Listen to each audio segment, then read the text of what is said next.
Hi! In front of me is Motorola Moto G62 5G, and today I would like to show you how you can clean storage of this Motorola.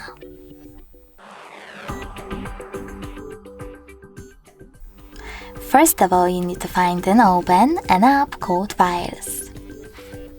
Then select Clean at the bottom left corner of it and choose Clean under Junk Files. Now you need to confirm your choice by choosing Clear in the pop-up and wait. As you can see, after a couple of seconds, storage of this Motorola was successfully cleaned. Thanks so much for watching. If you enjoyed this video, leave a like, comment and subscribe. Bye!